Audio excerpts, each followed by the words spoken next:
Alright, so the first thing we're going to do is we're going to take the string. We're going to run it from end to end on the board, as long as they're all the same.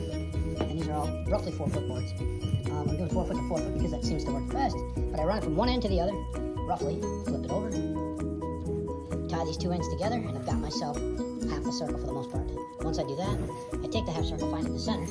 I take a screw, and I run the screw into the board. And then I take a pen, a marker, and clear the thing off, everything off first. Hold it in place, go all the way around, and I got myself a circle.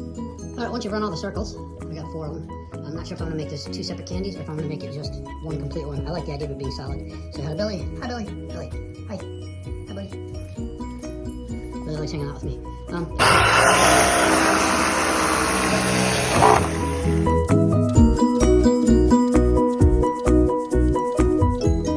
With all 4 of those cut, a couple things we can do here. We can, I'm going to stack all 4 of these together and make one piece of candy. It's going to be a little more expensive if you look at the price of pink board.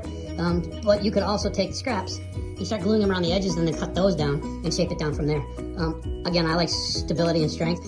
All 4 of these I'm going to glue together. I've never tried it before, but I'm going to go with Max Performance 3300. Should stop anything from eating up any of the foam, and hopefully it works.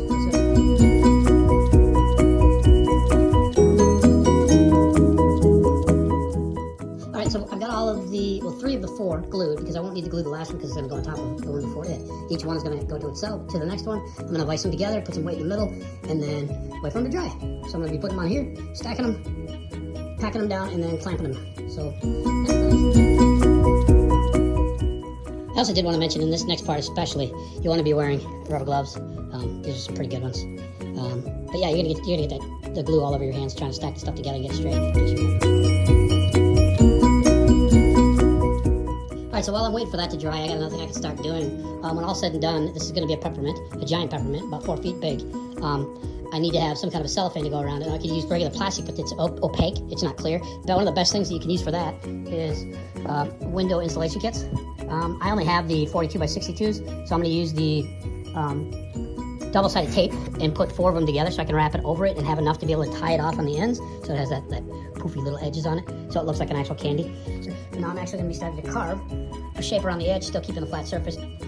So this part is a little bit messy, but kind of in a nutshell, it gives you just that first round. I'm going to take the blade to my grinder to it next with a sanding wheel and start shaping it over on this side. I'll do the same thing on the other side. And I will also take off this surface, so I'll be hitting that and making it so the primer and paint will hit it better. Alright, so I got both sides completely done. I'm going to have to go through and do a quick sand on it. This hardens up as I'm going because I use a grinder when I'm doing it, so it's actually really nice. It's just hard plastic when you're going through it. You should wear a respirator when you're doing it too. Something to just stop the dust from going into your body. But yeah, now I sand all the stuff down, open this stuff up, and then get ready for paint. Alright, ready for paint. Here we go. So while I'm waiting on the paint to dry, I'm going to make a couple more. So I'm going to start working on these. I'm not going to follow on these ones, but yeah, I'm going to make more. I like them. So next thing I'm doing is drawing out the lines on where I think I want the candy to go, just to make sure that it goes even. You want to have an even number of sets so that each one, it continues. But yeah, then we paint the red, then we paint the white, flip it over and do it again. And there you get candy. We need to let this dry, do the red, and flip it over and do the same thing to the other side. But yeah, it looks like a pretty big piece of candy right now.